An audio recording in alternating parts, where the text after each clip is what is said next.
بسم اللہ الرحمن الرحیم۔ السلام علیکم ورحمۃ اللہ وبرکاتہ۔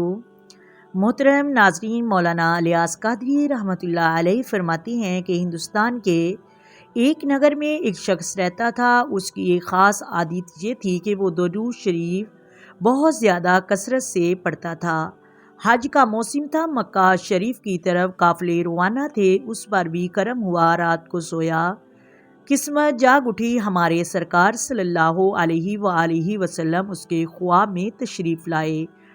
اب وہ آدمی خواب میں کیا منظر دیکھتا ہے کہ میں حضور کے ساتھ ہوں، مسجد نبوی میں موجود ہوں، اور حضور صلی اللہ علیہ وآلہ وسلم ایک کنگرے کی طرف اشارہ فرماتے ہیں کہ میرے دیوانے، یہ دیکھو، مسجد نبوی کا ایک کنگرا تھوڑا سا شکست ہو گیا ہے، اسے مرمت کر دو، اس کو ٹھیک کر دو۔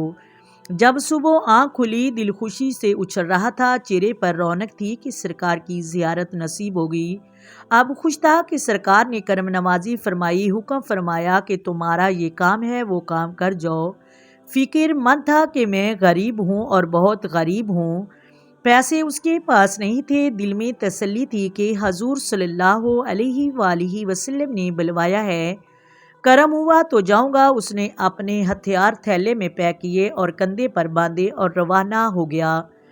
اب جیسے ہی وہ بندرگاہ کی طرف روانہ ہوا تو وہیں پر ایک سفینہ جو تھا آدمیوں کو حج کی طرف لے کر جانے کے لیے تیار تھا۔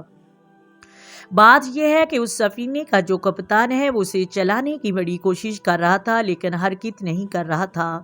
اتنے میں اس سفینے میں جتنے بھی آدمی تھے، انہوں نے دیکھا کہ دور سے ایک دیوانہ چلتا ہوا آ رہا ہے، دوڑتا ہوا آ رہا ہے۔ تو انہوں نے سمجھا کہ شاید یہ بھی مسافر ہے جو ہمارے ساتھ سوار ہونے سے رہ گیا، تو اس کے لیے اسپیشل کشتی بھیجی گئی اور وہ سفینے میں سوار ہوا۔ اور حیران کن بات یہ تھی کہ اس سے کسی نے بھی ٹکٹ نہ مانگا، نہ اس کے پاس ٹکٹ تھا۔ خیر، وہ کرم ہوا، اللہ کی رحمت سے مکہ مکرمہ اور مدینہ شریف کا اسے شرف حاصل ہوا۔ محترم ناظرین، وہ مسجد نبوی میں جیسے ہی داخل ہوا تو وہاں موجود حاضرین نے جب اس آدمی کو دیکھا اور آگے بڑھے اور ایک دوسرے سے کہنے لگے، یہ تو وہی شخص ہے جس کو ہمیں خواب میں دکھایا گیا۔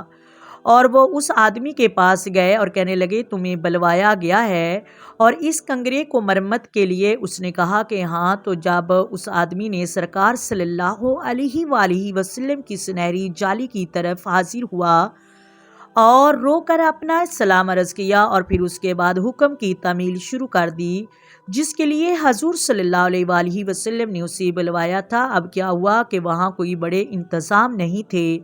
اب اس نے اپنی کمر پر رسی باندھی اور گھٹنوں کے بل دیوار پر چڑھنے لگا اور وہ جو حاضرین تھے مدد کرنے لگے۔ اب کسی کی جرت کیا تھی کہ وہ مسجد نبوی کے مینار پر چڑھ سکے؟ ظاہر سرکار کا حکم تھا، اوپر چڑھا اور کنگرے کو درست کر دیا، اور جیسے ہی درست کیا اس کی روح پرواز کر گئی اور وہ دیوانہ گنبد خضرا کو دیکھتے ہی دیکھتے اس کی روح پرواز ہو گئی، اس کی روح رخصت ہو گئی۔ امید کرتی ہوں آپ کو ویڈیو کی سمجھ آ گئی ہوگی۔ اگر ویڈیو اچھی لگے ویڈیو کو لائک کریں، شیئر کریں اور چینل کو سبسکرائب کریں۔ آئے مل کر آقا دو عالم نور مجسم سرور کائنات صلی اللہ علیہ وآلہ وسلم کی ذات پر درود و سلام کے نذرانے پیش کریں۔